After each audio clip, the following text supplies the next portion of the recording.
Hey there, happy Monday everybody! I want to try something different today, something I've never tried before, and I don't know how or if it's going to turn out, but what I want to do is to try to make a sour apple ice cream, something that's sort of reminiscent of childhood candy. You know, everything back in the 90s and early 2000s was very, very sour. It was sort of the predominant flavor of the era. So we're going to just start with our standard base, 1 cup of heavy milk, 1 cup of heavy cream, 3/4 of a cup of sugar, which I may have gone a little bit heavier on the sugar just to sort of let the sugar shine through, because I don't know if the sour will overpower it or not. And then a pinch of salt. And we're just going to go ahead and bring that up to a simmer. That is steaming. I actually forgot that I had already used my ladle today, so I'm just using my 1/4 cup measuring spoon. And this is four egg yolks that we will go ahead and get tempered. And back in. Go ahead and cook this for 1 to 2 minutes. I think that's done. Go ahead and kill the heat. And now we can start thinking about flavoring. Now this is green apple flavor extract. A little bit of this goes a long way, so I'm going to start with a 1/2 teaspoon, and we'll taste it and see if we need to add more. And now, if you've ever had sour candy, the thing that makes it sour is malic acid. Now, malic acid is actually derived from apples, so I think it will work pretty well. My main concern, and again, a little bit of this goes a long way, but my main concern is adding this in is that we're just going to curdle all of that milk just right off the bat. I don't know if that's the case or not, but we will see. Hopefully the eggs help to provide a little bit of stabilization and we don't have that curdling effect. And of course, it's not green apple unless it's green. So I'm gonna start with 4 drops. I sort of want a lighter neonish green. Something not quite as dark as our green velvet cake. And you know what? I think I'm okay with this. Except that I forget that we will be adding another cup of milk, so let's add just 3 more drops here. We'll go ahead and slide this back so that we can... I know I got a container out. Oh, right in front of you. So we can get our container, and we'll go ahead and strain out any little bits of egg. I can see right away that there was some egg white that got in the mix. Definitely some egg white this week. We'll go ahead and bring this up to roughly 3 cups. And give it a stir. We'll give it a little taste. We'll see what we need to do. Okay, it definitely needs more of both.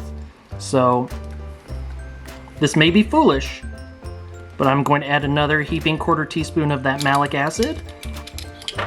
And maybe we'll go ahead and add another 1/2 teaspoon of the green apple extract. And I want to be surprised after I churn this. I want to see how sour and tart it really is after the churning process. So I'm not going to taste this again until it's ice cream. Okay, ice creaminator is chilled. Let's get this monstrosity churning.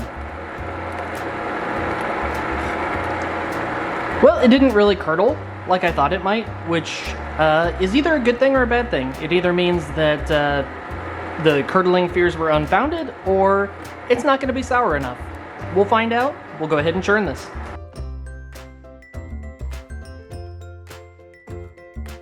Okay, let's get this scooped into a container. I'm really happy with the way the color turned out, and the texture seems really creamy, which is a good start. But the real question is, how does it taste? And we'll find out after this has a chance to chill in the freezer. All right, let's try our sour green apple. So we've got a nice squeeze. It should be fairly soft.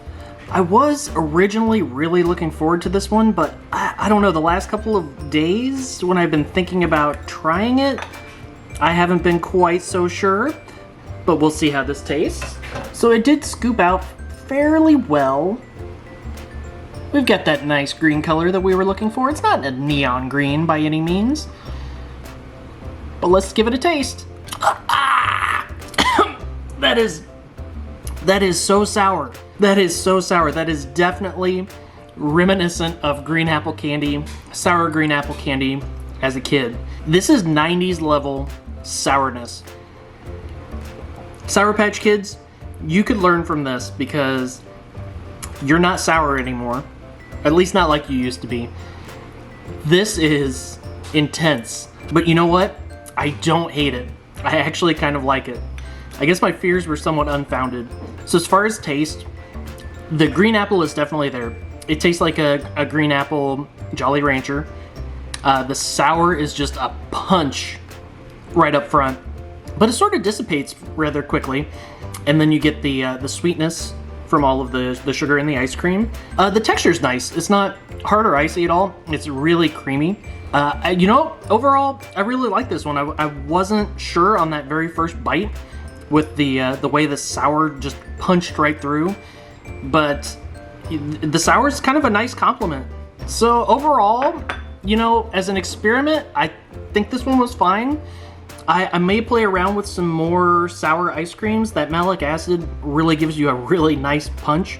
And I have a lot of other flavorings for candies and whatnot. I have grape, I have blue raspberry and cherry and all of those sort of things. You know what? This one could be fun to make a sour rainbow sherbet. I could see that being a fun experiment because, you know, you could do the orange, raspberry, and pineapple, or I think what I grew up on was orange, lime, and cherry, or was it orange, lime, and raspberry? Something like that. So maybe I'll make a sour rainbow sherbet sometime because this was pretty interesting. Or maybe with the rainbow sherbet, we only do sour on one flavor and the other two are just regular sweet flavors. That could be interesting, right? Because maybe the orange is sour, or the lime is sour, and the raspberry and pineapple are sweet. I don't know, that could be a lot of fun. Actually, it's good to know that we can use malic acid to make a sour ice cream, and the results are not bad. Like I said, I really enjoyed this one. And this one, you know, like I said, it was really shocking. I was sort of dreading trying this one all week, thinking about, I'm not sure what I'm going to be able to say about it. Is it going to just not taste great? Because when I tasted the pre-frozen version, it was, you know, the egg was a little too forward and the apple and the sour wasn't great. But you know what? Once it all came together and churned and then froze hard and aged a little bit, it actually turned out really well. And as always, I want to thank you for joining me, and I hope you have a wonderful week. Bye!